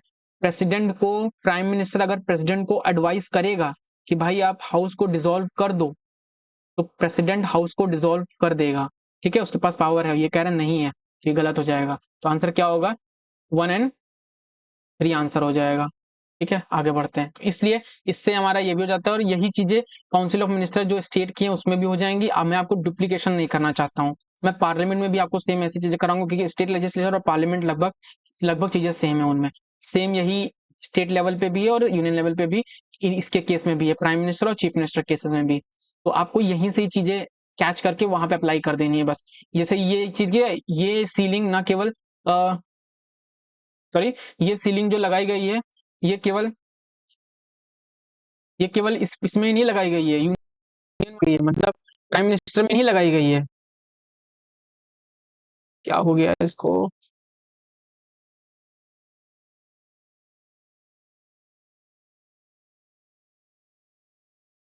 ये केवल प्राइम मिनिस्टर में नहीं लगाई गई है, ये चीफ मिनिस्टर में भी है। मतलब जो स्टेट की जो एग्जीक्यूटिव जो काउंसिल ऑफ मिनिस्टर है, उसमें भी ये सीलिंग लगाई गई है। इस तरह से ये अमेंडमेंट वहां पे भी अप्लाई करेगा, और सब जगह ये चीजें अप्लाई करेंगी। आपने यूनियन में पढ़ लिया, वो स्टेट में भी अप्लाई होगा। चलिए गवर्नर को देखते हैं क्विकली, गवर्नर के प्रोविजन को देखते हैं। Governor is the state governor of the state is appointed by the, किसके थ्रू अपॉइंट होता है? प्रेसिडेंट। प्रेसिडेंट को एडवाइस कौन देता है? PM, headed by council of ministers. तो ये आंसर सही है। ठीक, वन बाय वन चीजें देखेंगे। Who is the constitutional head of the state? Governor. ठीक, consider the following statement in relation to the governor of the state is he must be citizen of India by birth. बिल्कुल, by birth होने की जरूरत नहीं है। ठीक, bye birth होने की जरूरत नहीं है। He must have completed the age of the, ये बिल्कुल सही है। ठीक, he must be eligible for the member of the Lok Sabha. नहीं भाई, ये क्वालिफिकेशन है ही नहीं कि लोकसभा, क्या आप उससे आप प्रेसिडेंट बनाना चाह रहे हो? क्या ये प्रेसिडेंट की क्वालिफिकेशन है कि उसे लोकसभा के मेंबर के होने के लिए एलिजिबल होना चाहिए? He may be appointed governor for the two और मोर स्टेट। बिल्कुल ये सही है। तो फोर सही है, और कौन सही है? ये गलत है, टू सही है। तो टू और फोर किसमें है? इसमें है। ठीक है, जल्दी आगे बढ़ते हैं। तो consider the following statement, select the correct answer. The governor shall take oath and affirmation before the entering upon his office. Office में इंटर करने से पहले लेता है, बिल्कुल। ऑफिस में भाई गवर्नर गवर्नर बनने से पहले तो ओथ लेगा ना, बिफोर ना, तो ये सही हो जाएगा स्टेटमेंट। ठीक, the format of the oath and affirmation is given in the third schedule of the constitution. Third schedule of constitution, ये गलत है। क्यों? क्योंकि ये सेकंड शेड्यूल में दिया गया है ओथ का। ठीक है, आपको यही शेड्यूल याद करना है, और आपको पता है आपके में शेड्यूल बहुत इंपॉर्टेंट है। ओथ किस में रहता है? ये सेकंड शेड्यूल में रहता है। The governor shall make the and subscribe oath affirmation the present the chief justice of the high court, और in the absence of the senior, इनके एब्सेंस में जो सीनियर मोस्ट जजेस ऑफ द हाई कोर्ट होंगे वो। तो ये भी सही है। इनको ओथ कौन कराता है? ये कराता है। अच्छा, ये भी याद रखिएगा, जो वाइस प्रेसिडेंट को जो ओथ कराते हैं वो प्रेसिडेंट कराते हैं। तो ये याद रखिएगा, ये पॉइंट वहां रह गया था। मैं आपको जो जो पॉइंट आता जाएगा, मेरे दिमाग में आता जाएगा, मैं आपको वो बताता जाऊंगा। ठीक है, तो ये स्टेटमेंट सही है। द ओथ गिवन इन दी, इसमें हाँ ये भी सही है। सॉरी, इसका आंसर देख लीजिएगा। इसमें ये पेयर वाले क्वेश्चन है, तो इसमें ये भी सही है पेयर, और ये भी पेयर सही है, और ये भी सही है। तो इसका आंसर देख लीजिएगा, इसका 1, 3 और 4 पेयर में सही होगा। ठीक है, आप आंसर से नहीं, आप स्टेटमेंट देखिएगा, आपको यही चीजें रिवाइज हो जाएंगी। ये समझ लीजिए आपके नोट्स हैं, ये पॉइंट आपको बुक में एज इट इज नहीं मिलेंगे, जो वहां से छाप के बनाए गए हैं। ठीक है, आगे, which one of the following suggested that the governor should be then the eminent person from the outside the state and should be the detached figure without the intense political links and should not have taken the participate in the politics in the recent past? मतलब वही कह रहा है कि governor impartial होना चाहिए, वो particular state government के का वो मतलब सॉरी सेंटर का ये वो नहीं होना चाहिए कि सेंटर के एजेंट के रूप में काम करता है। भाई आप ये समझिए, सुप्रीम कोर्ट भी ये बोल चुकी है कई केसेस में, एसआर बम्बई केस में भी बोल चुकी है, और अनेक केसेस में बोल चुकी है कि जो गवर्नर है वो सबऑर्डिनेट ऑफिस नहीं है प्रेसिडेंट का, एक इंडिपेंडेंट ऑफिस है, इंडिपेंडेंट कॉन्स्टिट्यूशनल ऑफिस है। ठीक है ना, ये याद रखिएगा। तो ये चीज वही कह रहा है, तो उससे इंडिपेंडेंट होना पड़ेगा। तो ये कौन कह रहा है? सरकारी कमीशन। सुप्रीम कोर्ट भी इसे कई बार बोल चुका है। ठीक, आगे बढ़ते हैं। Which of the following statement is correct? In India the same person can not be appointed as the governor for 2 or more state at the same time. कह रहा है, देखिए आप, ये ऐसे कैन नॉट, अगर आप कैन नॉट को कैन पढ़ के निकल जाएंगे ना, आपका ये गलत हो जाएगा। ठीक, कैन पढ़ के एक एक जो डिसाइडिंग टर्म, जैसे यहाँ कैन नॉट डिसाइडिंग टर्म है, आपको इस पे ध्यान देना है। ठीक, इस पे ध्यान देना है। ये नॉट और वो, इनमें ध्यान दिया जाता है। शुड, हैड, इनमें ध्यान दिया जाता है। ठीक, तो कैन अपॉइंट नहीं कर सकते हैं? बिल्कुल कर सकते हैं। जो 7th कॉन्स्टिट्यूशनल अमेंडमेंट एक्ट है, उसके थ्रू ये चीज को पॉसिबल कर दिया गया है, तो ये चीज गलत हो जाएगा। ठीक, ये पॉइंट गलत हो जाएगा, और इसमें हमें वही निकालना है कि करेक्ट क्या है। तो ये तो करेक्ट नहीं है। जज of the high court in the are appointed by the governor just as the जज of the supreme court of India. बिल्कुल गलत है ये। क्यों? क्योंकि चाहे हाई कोर्ट का जज हो, चाहे सुप्रीम कोर्ट के जज हो, चाहे सीजीआई हो, वहां के ये सब प्रेसिडेंट अपॉइंट करता है। हाँ, हाई कोर्ट के केस में प्रेसिडेंट क्या करेगा? गवर्नर से कंसल्ट करेगा। ठीक, कंसल्ट करेगा।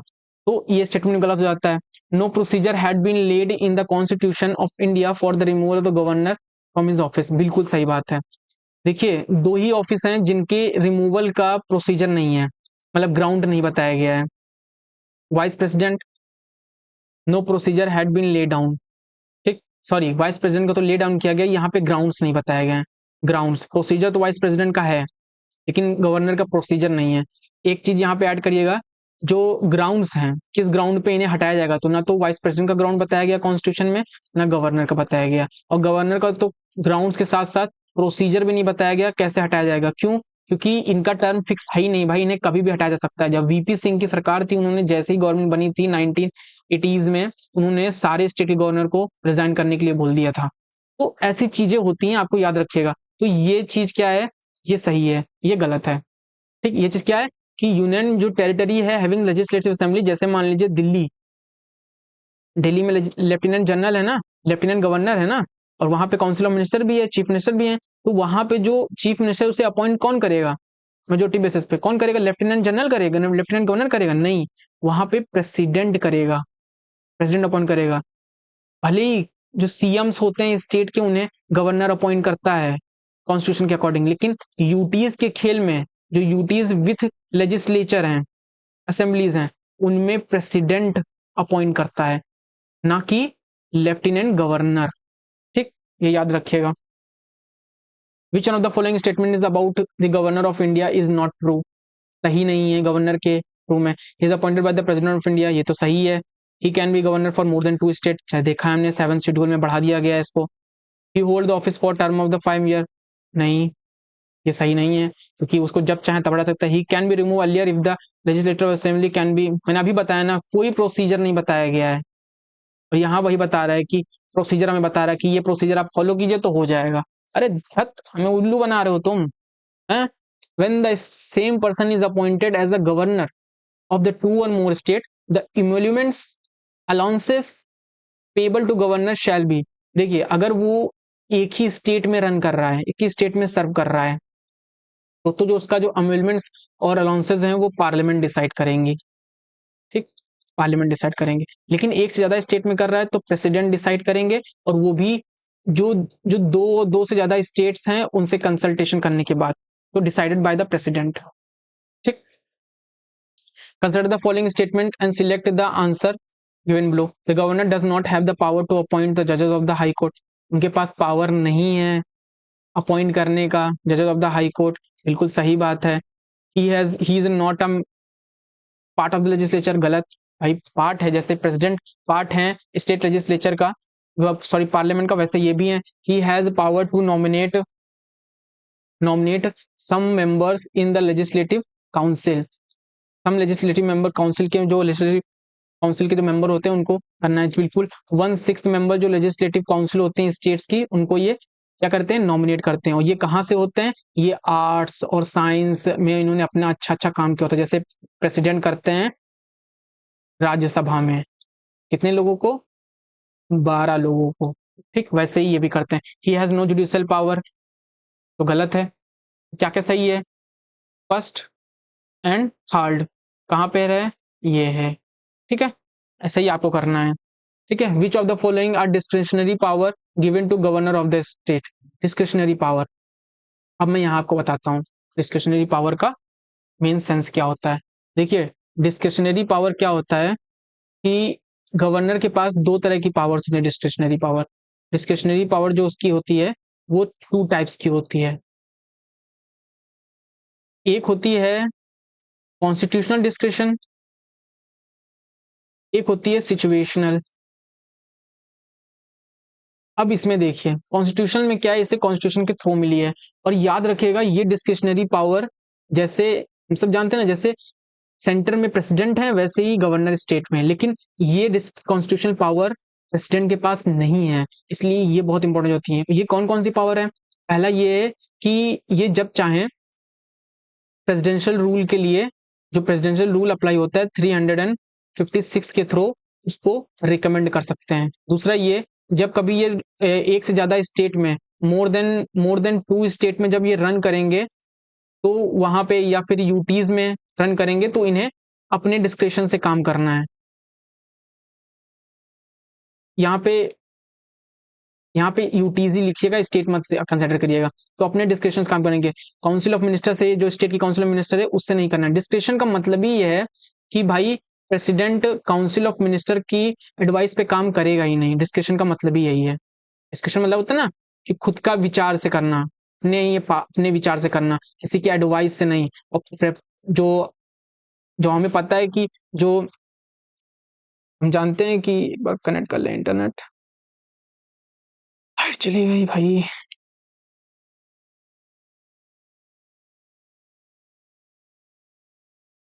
कहाँ गया डेटा?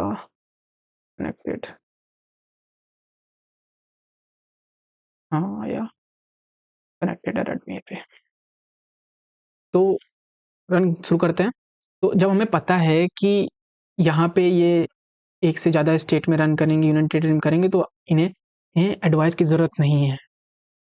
जो 74 आर्टिकल है वो यही बोलता है कि गवर्नर, सॉरी, जो प्रेसिडेंट होंगे वो किसके उससे करेंगे, जो अपनी पावर होगी वो aid and advice of the council of minister से करेंगे।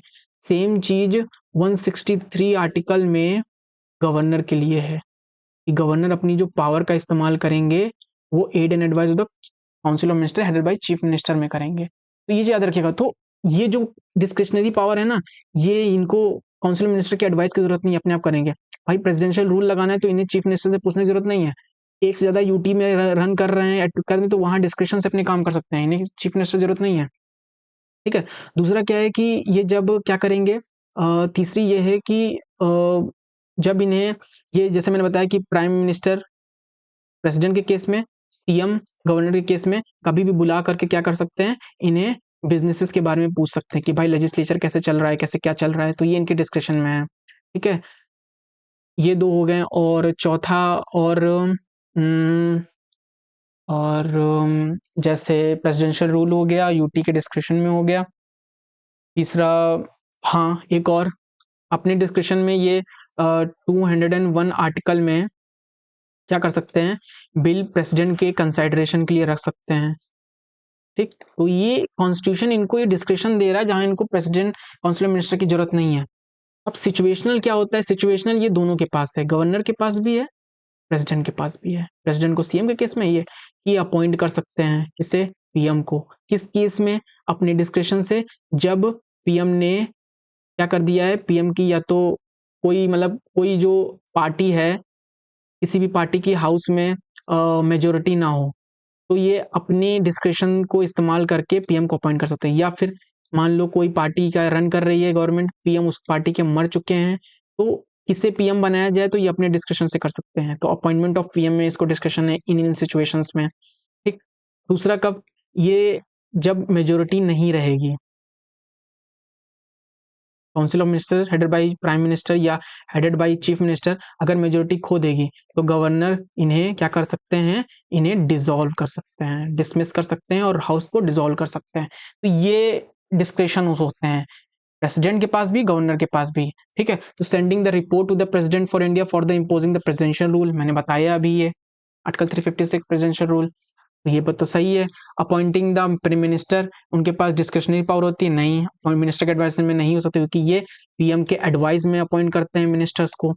तो ये तो गलत हो जाएगा। ठीक, जैसे ही हम 2 काटेंगे तो हम आंसर कहाँ आ जाएगा हमारा, सीधा आंसर आएगा। ये एलिमिनेशन ट्रिक है। रिजर्विंग आगे हम पढ़ लेते हैं आपके लिए।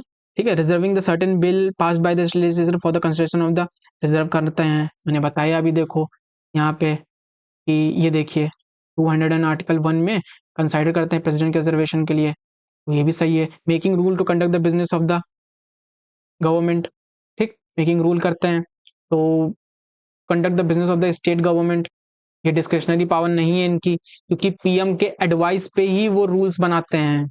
अगेन याद रखिए, यही इतनी डिस्क्रिशनरी पावर है इनकी। ठीक है, तो केवल यही सही होगा। अब under which of the constitution of India the governor has the power to promulgate the ordinances house. अब एक चीज ऑर्डिनेंस में याद रखिए, मैं आपको ऑर्डिनेंस का बता देता हूँ, जो गवर्नर और प्राइम मिनिस्टर होते हैं। देखो प्राइम मिनिस्टर जो, सॉरी, जो प्रेसिडेंट होते हैं, गवर्नर, दोनों को पावर होती है ऑर्डिनेंस निकालने की। और गवर्नर को पावर है स्टेट में, स्टेट लॉज के अंदर, स्टेट लॉज में जो स्टेट सब्जेक्ट्स हैं, प्रेसिडेंट को यूनियन सब्जेक्ट्स, या फिर जिन जिन एक्सटेंड, जितना एक्सटेंड पार्लियामेंट का है उतना एक्सटेंड इनके ऑर्डिनेंस का होगा, उतने इनकी लेजिस्लेचर पावर का होगा। ठीक, तो और क्योंकि ये ऑर्डिनेंस निकाल सकते हैं इसीलिए इनको लेजिस्लेचर का मेंबर ही माना जाता है। अब इसमें होता क्या है कि अगर दोनों में से एक हाउस भी नहीं है सेशन, तब भी ये ऑर्डिनेंस निकाल सकते हैं। ठीक, दूसरा 2 पॉइंट, ये कुछ पॉइंट बता रहा हूँ ऑर्डिनेंस में याद रखिएगा। प्रेसिडेंट किस आर्टिकल के थ्रू करेगा? प्रेसिडेंट करेगा 123 आर्टिकल के थ्रू। ये किसके थ्रू करेगा? अब इसी का उल्टा कर दीजिए, 213। ठीक, इसी है ना। ये जब एक हाउस अगर है सेशन, दूसरा हाउस नहीं है, तब भी कर सकते हैं। तीसरा पॉइंट क्या याद रखना है? तीसरा ये याद रखना है कि कॉन्स्टिट्यूशन अमेंडमेंट जो बिल होता है उसके केस में नहीं कर सकते हैं, मतलब उसको ऑर्डिनेंस के थ्रू नहीं कर सकते हैं। और जो ऑर्डिनेंस बना दिया जाता है उसको जब हाउस रीअसेंबल हो रहा है, दोबारा मिल रहा है, तो उस रीअसेंबल के 6 वीक के विथ इन इसे पास होना चाहिए, अदरवाइज ये नहीं होगा। तो ये कुछ पॉइंट है, इनको याद रखिएगा। तो गवर्नर किस आर्टिकल के थ्रू करता है? तो जैसे मैंने बताया 213। ठीक है, एक एक चीज को हम खत्म करते चलेंगे। ठीक है, तो approval of the ordinances is necessary, किसका नेसेसरी है? स्टेट लेजिस्लेचर का नेसेसरी है। ठीक, the governor salary and allowances are given consolidated fund of the state. भले ही ये पार्लियामेंट जब पढ़ाऊंगा तो इसका डिटेल बताऊंगा, consolidated fund of India, state, और ये भले ही पॉइंट प्रेसिडेंट कर रहा है और यूनियन की सर्विस ये कर रहा है, फिर भी जो उसकी सैलरी अलाउंसेस होंगे वो स्टेट से ही आएंगे। ठीक, to whom the governor state is responsible, किसको रिस्पॉन्सिबल है? प्रेसिडेंट को रिस्पॉन्सिबल है। ठीक है, याद रखिएगा। Constitution does not contain any provision for impeachment of governor का। भाई प्रेसिडेंट का इम्पीचमेंट हम देखते हैं, चीफ जस्टिस ऑफ इंडिया का देखते हैं, वाइस प्रेसिडेंट का भी देखते हैं, अभी हम देख के आए, लेकिन इसका नहीं है। ठीक, तो इसका नहीं देखते हैं, तो यही आंसर हो जाएगा। ठीक है, article 156 of the Constitution of India provide that the governor shall hold the term of the 5 year from date on which he enter upon his office. Which of the following can be directed from this? No governor can be removed from office till the completion of the his term. अब बताइए ये सही है क्या? भाई अभी example मैंने बताया, वीपी सिंह आए थे 1980s में, उन्होंने जितने भी स्टेट की गवर्नर थे सबको कहा भाई रिजाइन करो। तो क्या ये सही है कि no governor can be remove from the office जब तक उनका टर्म कंप्लीट नहीं हो जाता? तो ये तो गलत है ना, तो गलत है। No governor can be continue office beyond the expiration of the term of the period 5 year. No governor can continue, कोई भी गवर्नर कंटिन्यू रह सकता है ऑफिस। दोनों ही एक्सट्रीम पे जा रहे हैं, दोनों ही गलत हैं। ठीक है ना। The first lady to become the governor of the state, पहली लेडी कौन है जो गवर्नर बनी थी? सरोजनी नायडू जी थी, इनका नाम याद रखिएगा, और ये यूपी की थी गवर्नर। ठीक है, ये याद रखिएगा। Governor governor enjoy the governor can, अब जो पार्डन पावर है, मैं आपको गवर्नर और प्रेसिडेंट दोनों की पार्डन पावर को भी यहीं पे बता देता हूँ, उनके जो बेसिक पॉइंट है उनको बता देता हूँ, उसी से ये स्टेटमेंट आपका सॉल्व हो जाएगा। ठीक है, पार्डन पावर जो प्रेसिडेंट की है और गवर्नर की है, जो डिफरेंस है हम आपको वही अभी यहाँ पर बता देते हैं।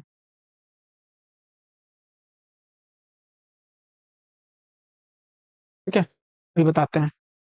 देखिए जो प्रेसिडेंट की है वो आर्टिकल क्या है?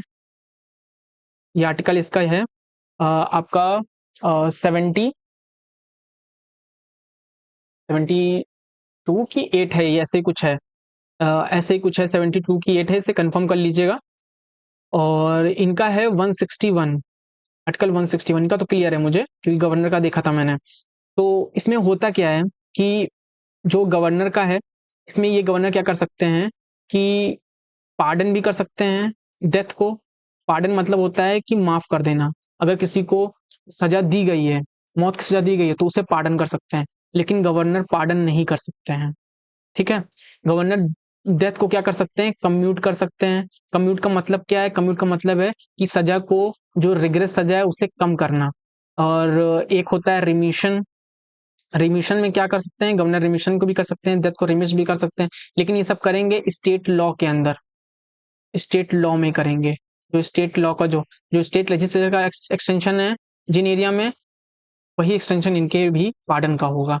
ठीक, तो रिमिशन कर सकते हैं। रिमिशन क्या करते हैं कि भाई किसी को मान लो अगर 20 साल की सजा दी गई तो उसके 20 साल की सजा को कम तो नहीं किया जाएगा, उसको बस खाली 18 साल कर दिया जाएगा, थोड़ा सा कम किया जाएगा, तो रिमिट कर सकते हैं ये। ठीक है। और क्या कर सकते हैं ये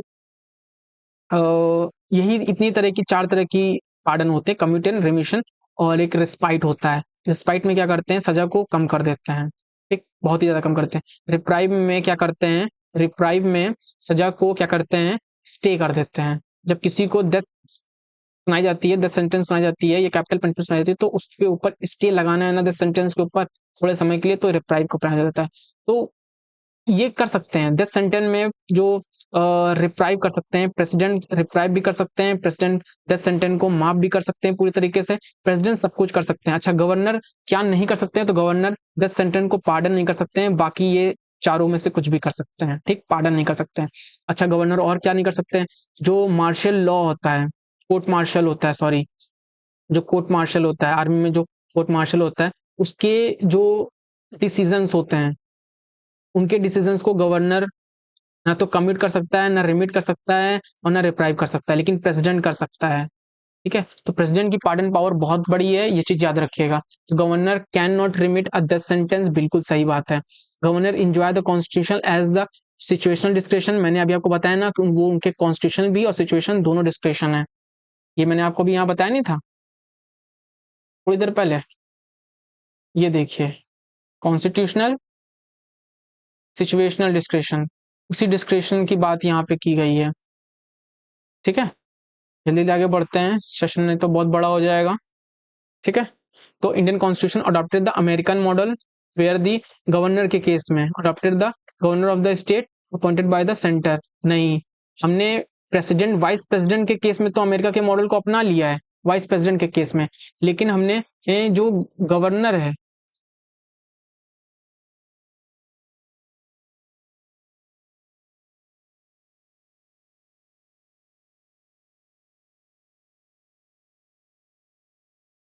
जो गवर्नर है, गवर्नर के केस में हमने क्या किया है, हमने क्या किया, किस कौन से मॉडल को अपनाया है, हमने अपनाया है कनाडा के मॉडल को। ठीक है, तो याद रखिएगा। तो इसमें कौन कौन सही है, ये गलत है, ये रॉन्ग है, ये गलत है, ठीक है, दूसरा सही है और ये गलत है, तो दो, केवल सेकंड सही है, तो ये याद रखिएगा। ठीक है, under which article of the constitution of India can the governor refer any bill to the approval of the president, किस में लग सकता है, तो यहाँ पे 201 कर लीजिएगा। ठीक, which of the statement above the governor is not true, he is the part of the legislature, बात सही है। he can pardon the death sentence, मैंने बताया भी death sentence को ये पार्ड नहीं कर सकते हैं, तो ये सही नहीं है। ठीक है, ये बात याद रखिएगा। चलिए, ये इमरजेंसी वाला प्रोविजंस आपके आ गए हैं, इनको क्विकली देख लेते हैं, इनको क्विकली देखते हैं और खत्म करते हैं अपने सेशन को, थोड़ा सा लंबा नहीं हो जाए। ठीक है, देखिए, under which of the article, emergency 3 तरह की होती हैं, एक होती है आर्टिकल 352 में जो नेशनल इमरजेंसी है, और एक होती है आर्टिकल 356 में जो प्रेसिडेंशियल रूल होता है, जो इस समय मणिपुर में लगा हुआ है, इसलिए प्रेसिडेंशियल रूल एग्जाम के लिए बहुत इंपॉर्टेंट हो गया है। और दूसरा है आर्टिकल 360 जो फाइनेंशियल इमरजेंसी है, तो हम इन तीनों को यहाँ पे देखेंगे। ठीक है, इन तीनों को यहाँ पर देखेंगे। चलिए, under which of the article of the Constitution of India the responsibility of the government to protect the state from external aggression, internal disturbances, किस आर्टिकल के थ्रू, इस आर्टिकल के थ्रू। ये आर्टिकल जो है वो सेंट्रल गवर्नमेंट, जो Indian government है, उनको ये डायरेक्शन देता है कि आप स्टेट को प्रोटेक्ट करिए एक्सटर्नल एग्रेशन और इंटरनल डिस्टर्बेंस दोनों से, तो ये आर्टिकल है। Under 352 constitution of India emergency can be declare if the security of any state in India is threaten by, तो वॉर के थ्रू, एक्सटर्नल एग्रेशन के through, armed rebellion, internal disturbance, जो ये टर्म पहले था इसे हटा करके ये ला दिया गया ये टर्म, किस आर्टिकल के, किस कॉन्स्टिट्यूशन अमेंडमेंट के थ्रू, 44 कॉन्स्टिट्यूशन अमेंडमेंट एक्ट के थ्रू, क्योंकि इंदिरा जी ने इसी का ही मिसयूज करके इमरजेंसी लगाया था, ये बहुत ब्रॉड टर्म है। तो कौन सा सही हो गया, ये सही है, ये सही है, ये सही है, तो 1 एंड 3 सही है। ठीक है, आगे बढ़ते हैं। Under which of the following circumstances can the president declare the emergency, external aggression, internal disturbance के थ्रू नहीं, failure of the constitution machinery और फाइनेंशियल क्राइसिस। तो 1, 2 एंड 4, 1, 2 एंड 4, ठीक, ये याद रखिएगा। ठीक है, the correct of the external emergency as per the 352, it is proclaimed by the 352, वही national emergency proclaimed by the president, बिल्कुल सही है, प्रेजेंट करते हैं। It should be approved by the parliament within the 2 month, नहीं, इसे 1 month में करना है। इसे 44th कॉन्स्टिट्यूशन अमेंडमेंट एक्ट के थ्रू क्या कर दिया गया, 1 मंथ कर दिया गया। ये पहले 2 मंथ था, याद रखिएगा, तो ये गलत हो जाएगा। जैसे ही सेकंड गलत होता है, ये कट जाएगा और एक कटेगा केवल, बाकी it should be approved by the parliament with in a 1 month, तो थर्ड तो होगा ही होगा, तो थर्ड जिसमें नहीं है उसे काट दो, तो हमें बचा बी और सी। ठीक है, तो ये सही होगा। अब ये सॉरी, ये सही होगा। It should be approved by the parliament simple majority, simple majority से नहीं, स्पेशल मेजोरिटी से होना चाहिए। इसे भी 44th कॉन्स्टिट्यूशन अमेंडमेंट एक्ट के थ्रू इंट्रोड्यूस किया गया है, क्योंकि इस नेशनल इमरजेंसी का बहुत जो प्रोविजन थे मिसयूज किया गया, इसीलिए 44th कॉन्स्टिट्यूशन अमेंडमेंट एक्ट के थ्रू इन सबको हटाया गया, जो जो वीक एरिया थे। तो 44th कॉन्स्टिट्यूशन अमेंडमेंट एक्ट इसलिए बहुत इंपॉर्टेंट हो जाता है। तो ये नहीं, ये सही है, तो 5 सही है। तो 3, 3 और 5 सही है, 4 गलत है। 3 और 5 किस में है, 3 और 5 ये है, तो ये सही हो जाएगा, तो सी आंसर सही है। ठीक है, याद रखिएगा। तो बाकी ये देखेगा, mainly whose advise the president's rule in impose the, president rule कौन करता है, तो गवर्नर करते हैं।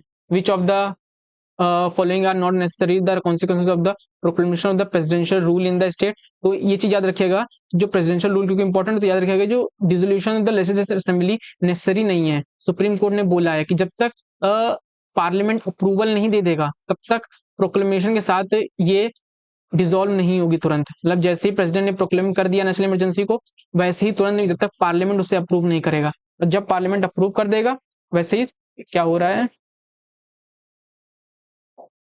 सॉरी,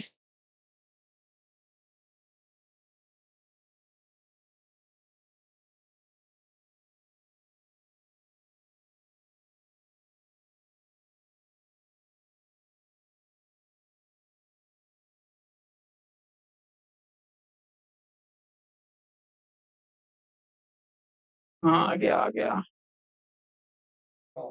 तो पार्लियामेंट जब अप्रूव कर देगा, तो ये पार्लियामेंट के अप्रूव करने के बाद ही होगा, तो ये चीज याद रखिएगा। ठीक है, और ये लोकल बॉडी भी डिसॉल्व नहीं होंगी, तो इस चीज को याद रखिएगा। ठीक है, removal of the state legislative assembly, तो केवल और केवल क्या होगा, ये चीज होगा, तो केवल और केवल क्या होगा, ये और ये आपका सही होगा। तो 1 एंड 3 सही होगा आंसर इसमें, बाकी सब गलत है। तो जय हिंद, फिर मिलते हैं आपसे। उम्मीद है आपको ये अच्छा लगा होगा। चैनल को सब्सक्राइब करिए।